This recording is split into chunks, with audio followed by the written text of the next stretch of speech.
was 6 years old, I broke my leg. Hai pemirsa, belum beranjak kan? Nah sekarang saya sudah ditemani oleh tim manajemen dari Sekolah Sepak Bola Bina Taruna. Apa kabar Mas? Baik. Jadi Mas bisa diceritain nggak gimana sih asal usulnya berdirinya Sekolah Sepak Bola Bina Taruna ini?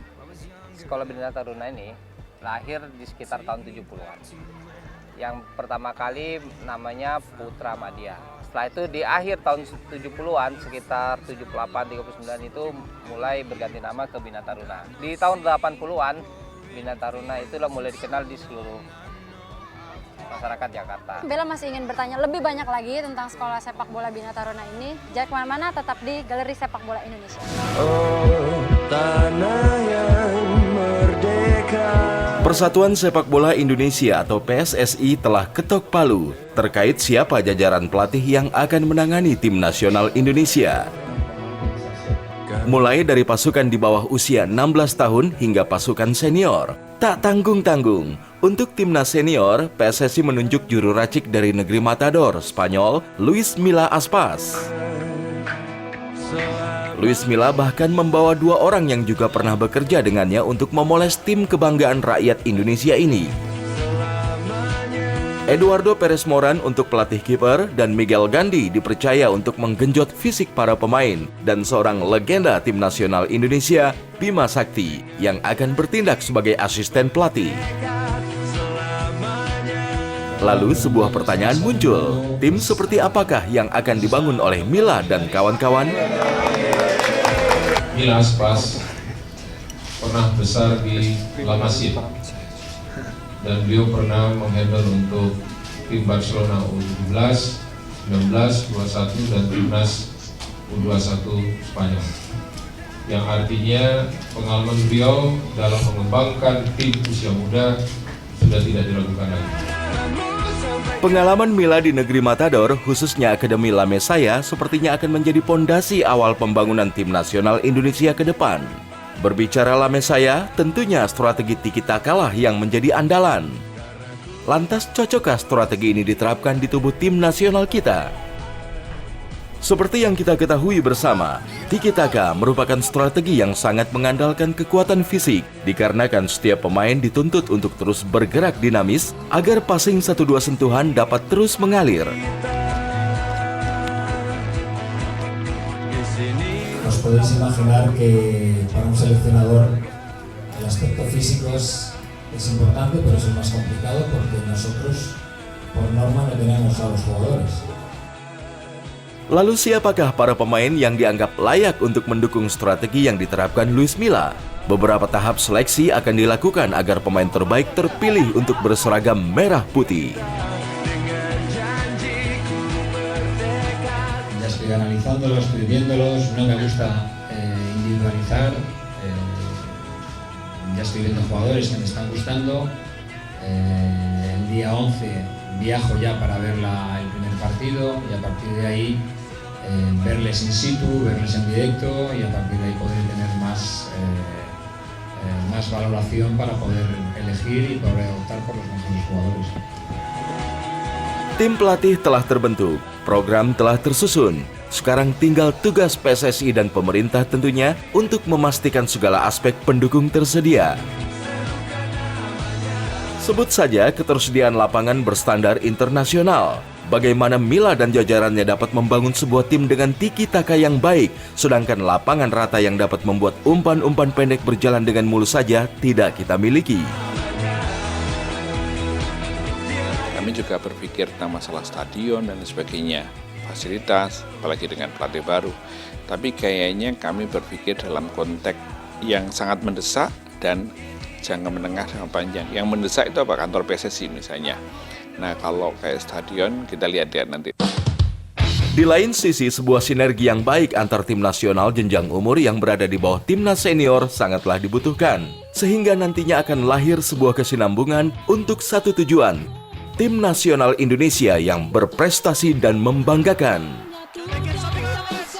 Sekarang yang jelas, bahkan kalau ada pemain-pemain yang saya siapkan nanti direkrut oleh Milla karena memang ada yang spesial, saya sangat ikhlas untuk memberikan. karena antar pelatih di tim nasional harus saling bersinergi dan saling support.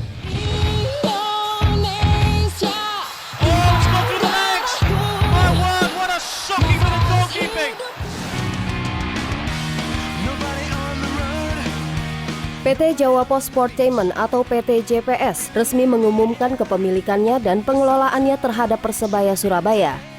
PT JPS memiliki 70% saham, sedangkan 30% saham lainnya dimiliki oleh 20 klub anggota Koperasi Surya Abadi Persebaya.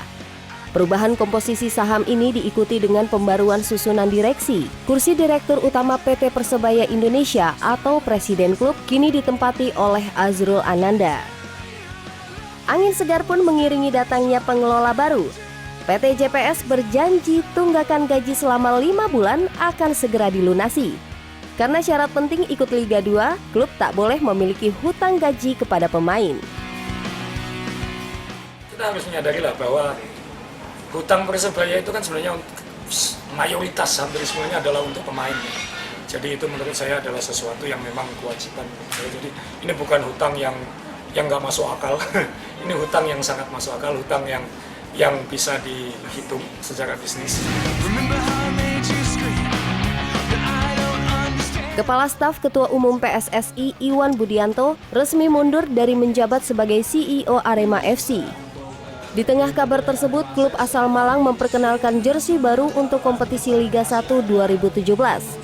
Jubah baru ini menggunakan 3 warna dasar, biru untuk pertandingan kandang, putih untuk pertandingan tandang, dan merah sebagai kostum ketiga. Selain jersey, Arema FC juga memperkenalkan logo baru.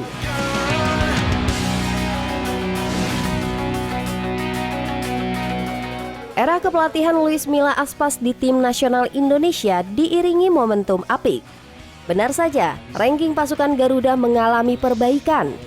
Berdasarkan ranking FIFA terbaru, skuad Merah Putih mengalami lompatan sebanyak 4 tingkat. Indonesia kini berada di urutan ke-169 atau melonjak dari posisi sebelumnya yaitu 173.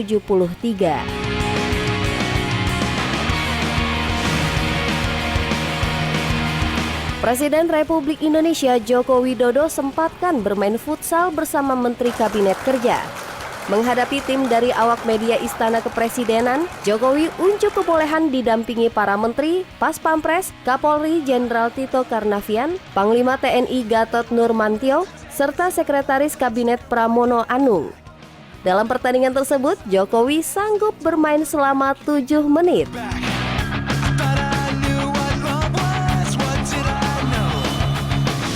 Menpora Imam Nahrawi merayakan Hari Pers Nasional ke-72 di Media Center Kementerian Pemuda dan Olahraga 9 Februari lalu. Dihadiri tamu spesial yakni wartawan olahraga, Imam Nahrawi beserta jajarannya rupanya telah menyiapkan kue ulang tahun untuk tanda perayaan. Usai meniup lilin didampingi awak media, Menpora memberikan setangkai bunga mawar merah kepada jurnalis sebagai wujud penghargaan dan penghormatan. Selamat Hari Pers Nasional, selamat, semangat terus.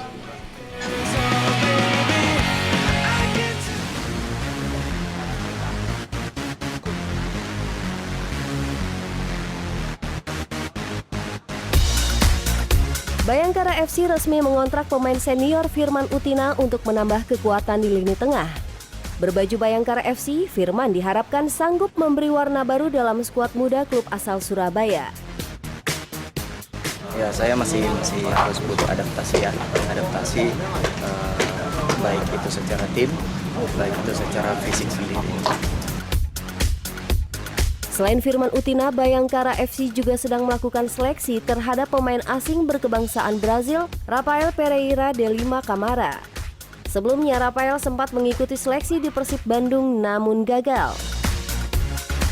And when we were discussing which senior player we could bring here, when I heard there was opportunity to bring Firman Utina, I said yes, 100%, because I know he's good character, I know he's a tough player, I know he's clever, and already today you can see him just talking to some of the younger players.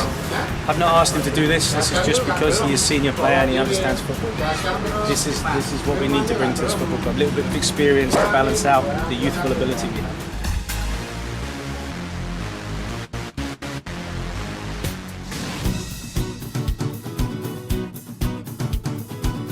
Kabar mengejutkan datang dari jebolan Liga Belgia Westland Beveren Arthur Irawan. Pemain berusia 23 tahun ini resmi bergabung dengan PSM Makassar. Arthur sempat terlihat mencoba keberuntungan di Persija Jakarta meski akhirnya Macan Kemayoran batal mengontraknya. Kini teka-teki kemana pesepak bola kelahiran Surabaya ini bergabung telah terjawab. Arthur telah menjadi milik klub berjuluk Juku Eja.